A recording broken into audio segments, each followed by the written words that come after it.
Rock on 106.1 Kiss FM here with my tag team partner in podcasting. Hey, what's going on? It's Eric Cornish with 99.5 WKDQ, fresh off the granddaddy of them all, and we're happy to be here with you. Last night we watched WrestleMania 31. In fact, we watched together with a group of friends, and I would say, I'll go out on a limb and I'll get things started here. I thought last night's show was good. After I've had some time to reflect on it, I will say it was a good show last night, but see if you agree with me here. I think last night was more of a WrestleMania of moments than it was a WrestleMania of matches. What do you think?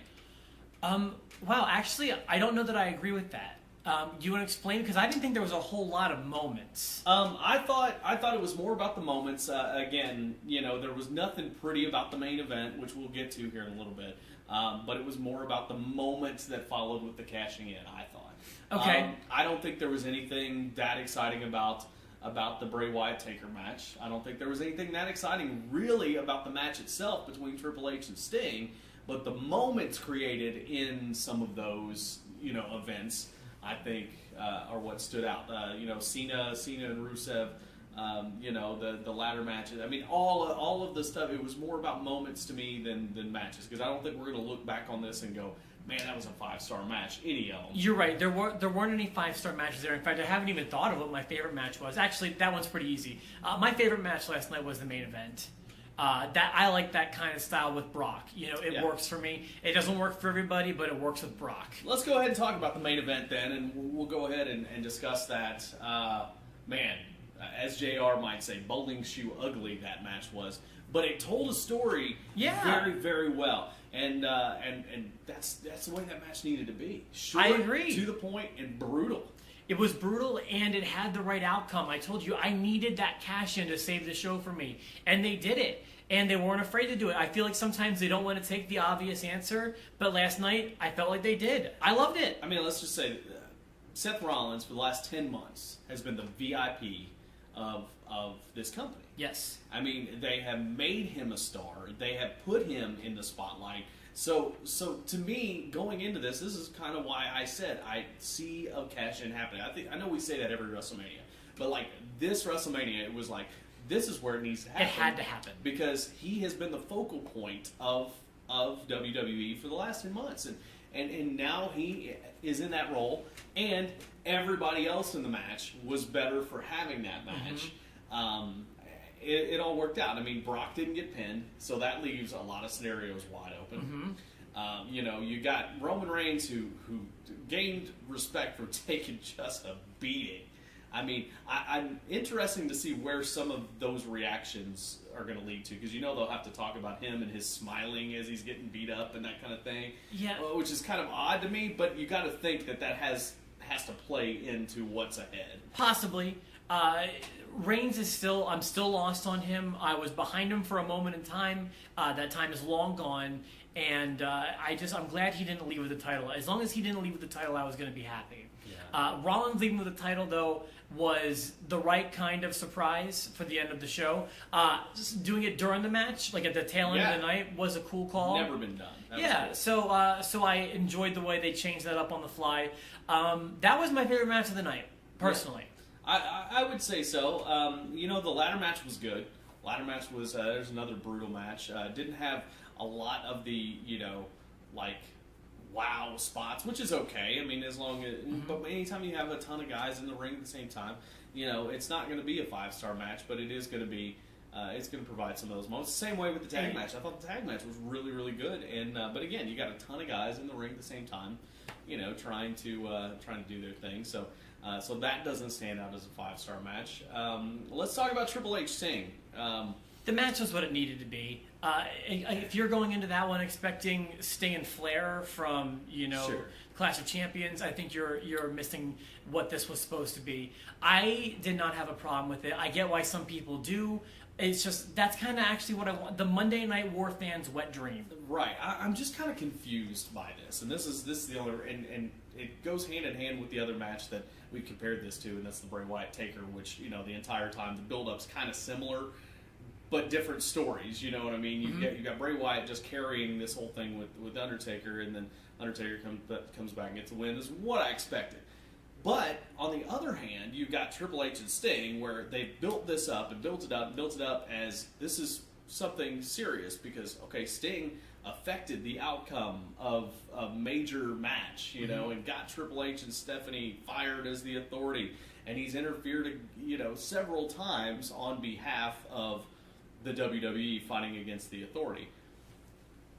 With all of that built in, I didn't like the way the match went.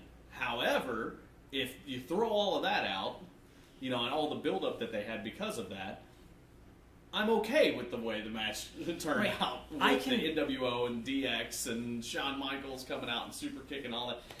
That was cool. I mean, it's cool to watch. To me, I think I compare it more to Bret Hart versus Vince McMahon at WrestleMania in 2010. Right. If you're expecting a great match, I mean, hey, Bret Hart's in there. It's going to be a great match, you know? That's not the right mentality. This is, to me, just the ending of a story.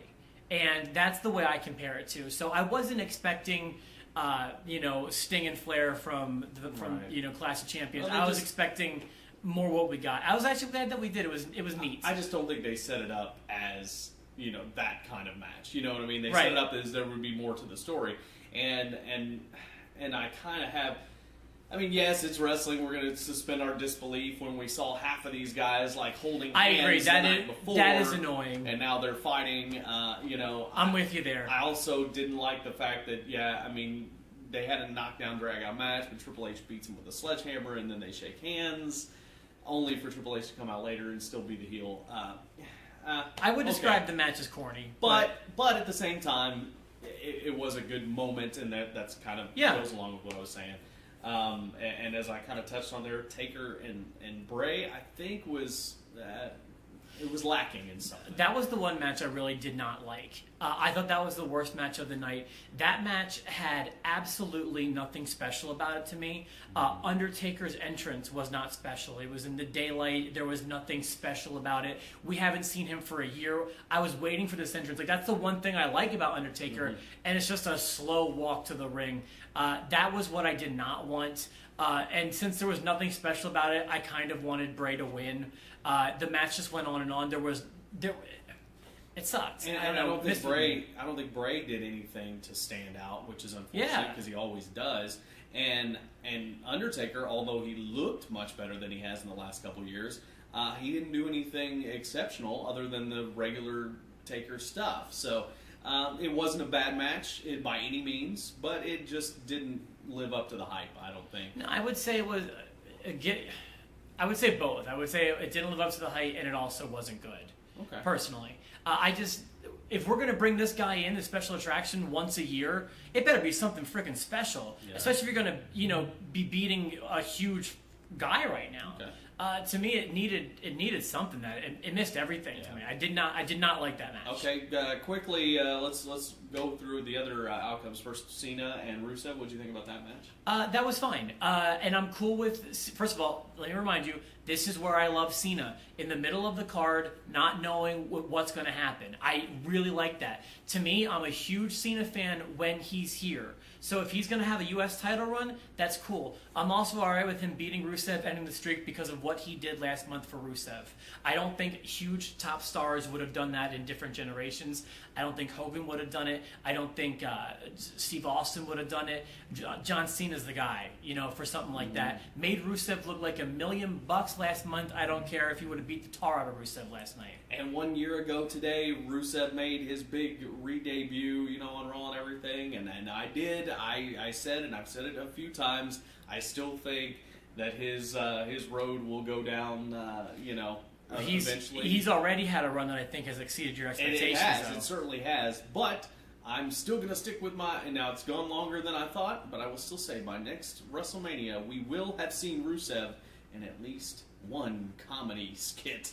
And I think that's the road he's headed down eventually. Not yet, but even if that happens after the year he's had, I mean, he was legit for a year. He is doomed for Kozlov stardom. So, and Daniel Bryan winning the title, cool. I think it's a step backwards for him. I do. I think Ambrose could have benefited from it, and I think that someone like Daniel Bryan is going to be not benefiting from it. Okay. You know? I think it's good. I like that outcome. I think never having the title, the only guy in the ring that hadn't had the title, I think it's cool for him.